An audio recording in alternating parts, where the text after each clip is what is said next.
मेरे प्यारे साथियों नमस्कार। यूट्यूब के SP math by RP channel पर आपका हार्दिक स्वागत है। आइए आज हम लोग कक्षा 9 गणित के अंतर्गत अध्याय 13 पृष्ठीय क्षेत्रफल और आयतन पर आधारित आज हम लोग घन और घनाभ का पृष्ठीय क्षेत्रफल ज्ञात करना सीखते हैं। अब देखिए, पिछले वीडियो में आपको बताया जा चुका है पृष्ठीय क्षेत्रफल क्या होता है, क्षेत्रफल क्या होता है। क्षेत्रफल उन आकृतियों का निकालते हैं जो तलीय आकृति हो या जिसमें लंबाई और चौड़ाई हो, मोटाई या ऊंचाई न हो, उसका क्षेत्रफल जो ज्ञात करते हैं क्षेत्रफल कहा जाता है। यदि कोई वस्तु है जिसमें लंबाई, चौड़ाई और ऊंचाई तीनों हो तो उसके क्षेत्रफल को पृष्ठीय क्षेत्रफल कहते हैं। उसका क्षेत्रफल कैसे ज्ञात करते हैं? मान लीजिए है दियासलाई की डिब्बी है। इस डिब्बी को पूरा किसी रंगीन कागज से ढकने के लिए चारों तरफ जितने कागज की आवश्यकता होगी वही इसका पृष्ठीय क्षेत्रफल कहा जाता है। ठीक, अब हम लोगों को पढ़ना है घन और घनाभ का पृष्ठीय क्षेत्रफल। आपको बताया गया था घनाभ किसे कहते हैं? 6 आयताकार समतल तलों से बने बंद आकृति को घनाभ कहते हैं। जिससे 6 आयताकार तल है, 1 2 3 4 5 6 आयताकार समतल तलों से बने बंद आकृति को घनाभ कहते हैं। अब जहाँ दो तलें आपस में मिलती हैं उसे कोर कहते हैं। क्या कहते हैं? कोर कहते हैं। देखिए, यहाँ भी 2 तलें मिली, एक कोर यह हो गया, यहाँ 2 तलें मिली, एक कोर यह हो गया। इस तरह से इसमें 1 2 3 4 5 6 7 8 9 10 11 12 कोरें होती हैं। कितनी कोरें होती हैं? 12 कोरें होती हैं। यह चीज ध्यान दीजिएगा, प्रत्येक कोरें परस्पर लंबवत होती हैं। यह ध्यान रखिए, जो तल तीनों हैं एक साथ जो मिले हुए एक शीर्ष पर, या कोई 2 तल परस्पर लंबवत होते हैं। अगर लंबवत नहीं होंगे तो घनाभ नहीं कहेंगे। ठीक, क्योंकि आपके कोर्स में जो भी तल परस्पर सटे हुए हैं परस्पर लंबवत हैं। ठीक, इसे कोर कहते हैं। और जो यह तल है 6, इसे कहते हैं फलक। और जहाँ 3 कोरें आपस में मिलती हैं उसे शीर्ष कहते हैं। तो पिछली कक्षा में हम लोग पढ़ चुके हैं कोर की संख्या बराबर होती है शीर्ष की संख्या धन तल की संख्या ऋण 2। बताया गया था क्या? V + S = E + 2। यह है शीर्ष की संख्या, तल की संख्या, कोर की संख्या में 2 जोड़ देंगे इसके बराबर होगा। यह आपके प्रतियोगी परीक्षा में पूछा जाता है। और यह घनाभ है। अभी अभी बताए कि जो ये तीनों कोरें हैं एक शीर्ष पर जो मिली हैं, ये तीनों कोरें परस्पर लंबवत होती हैं। इसलिए इस घनाभ का एक अन्य नाम है समकोणिक समांतर षटफलक। समकोणिक समांतर षटफलक भी नाम है। अब पिछले वीडियो में हम लोग घनाभ का संपूर्ण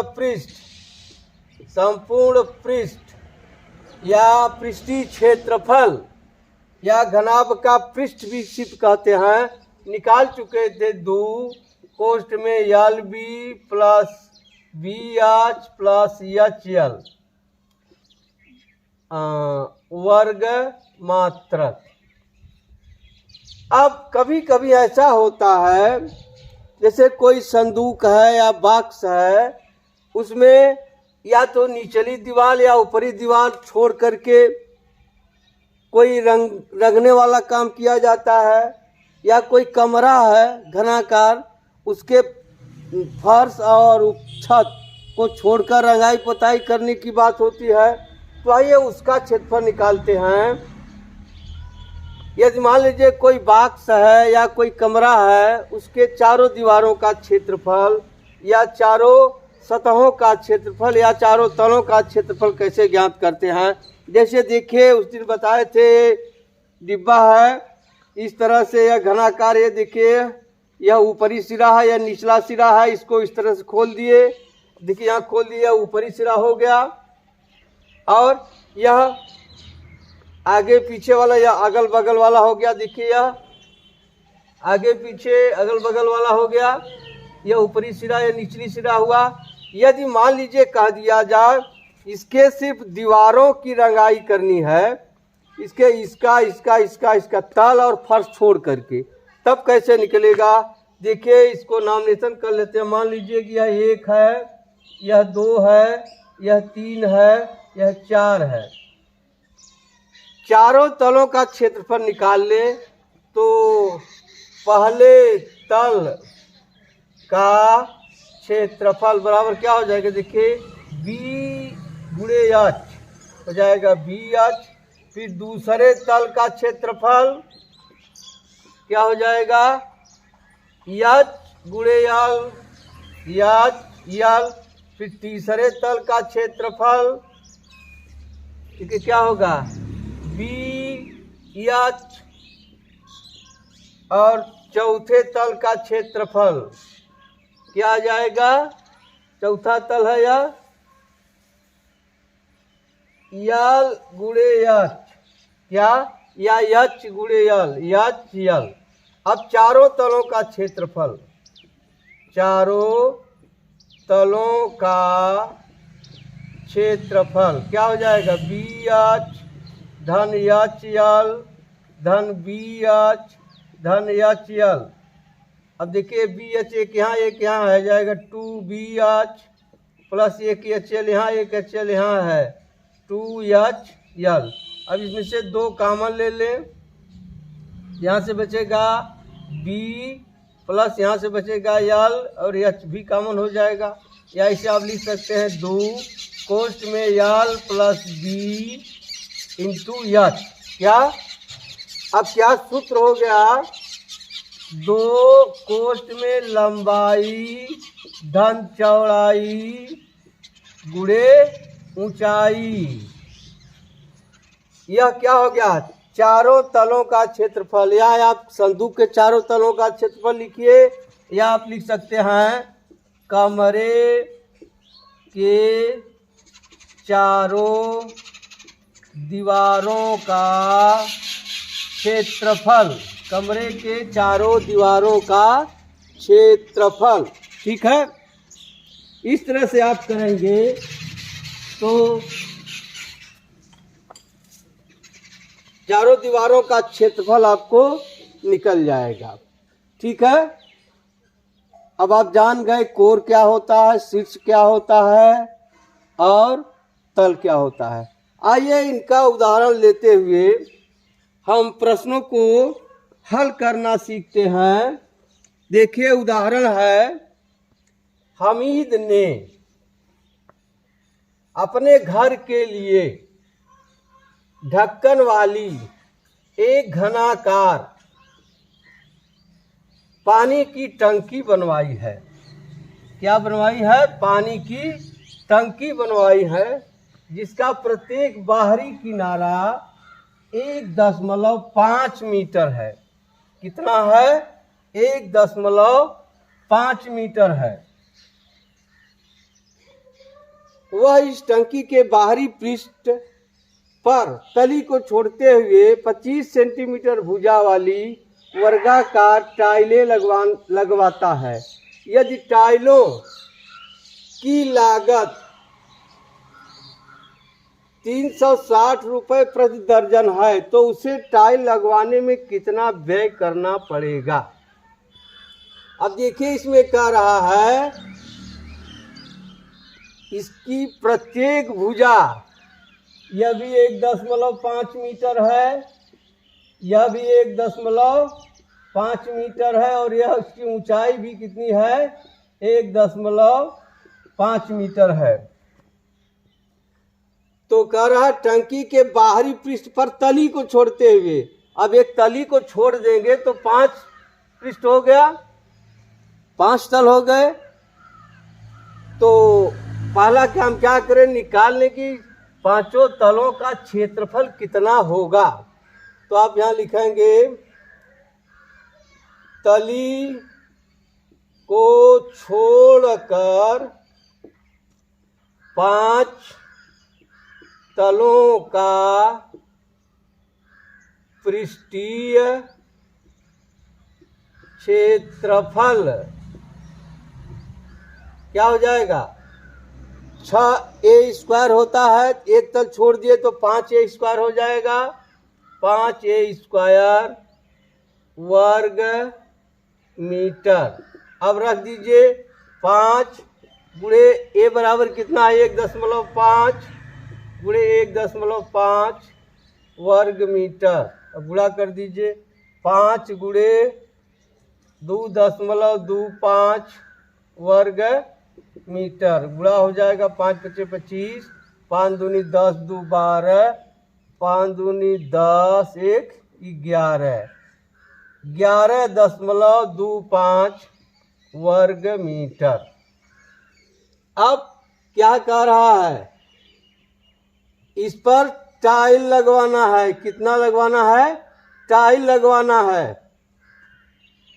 तो अब टाइल की संख्या निकालनी पड़ेगी, कितनी टाइल लगेगी।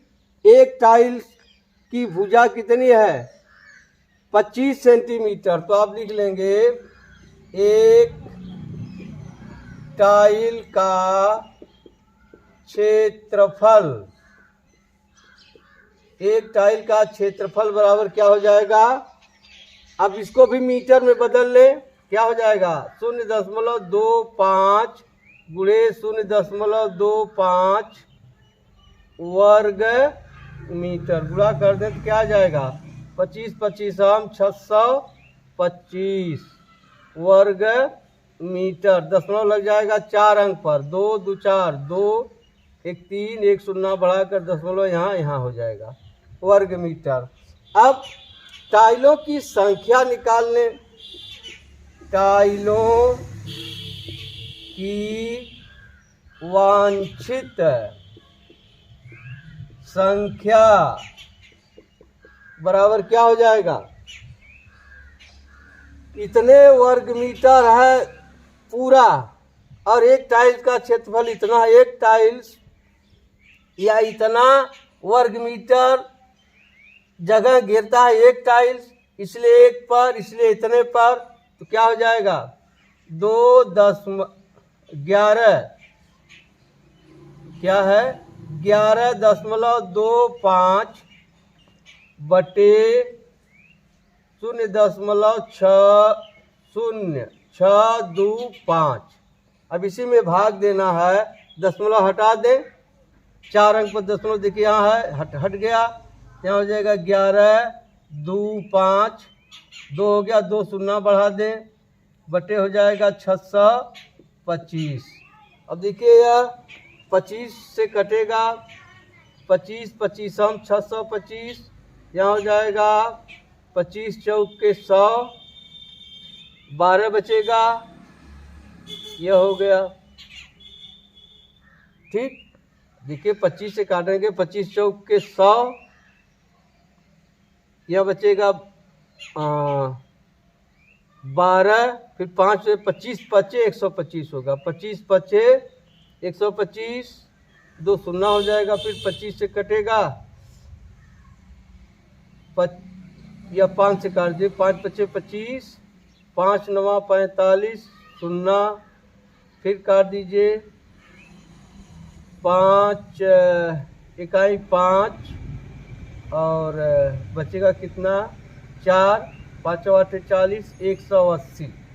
टाइलों की संख्या कितनी हो गई, 180। अब 12 टाइल का मूल्य कितना है, 360 रुपये यहाँ लिख लेंगे। 12 टाइल का मूल्य बराबर 360 रुपये है।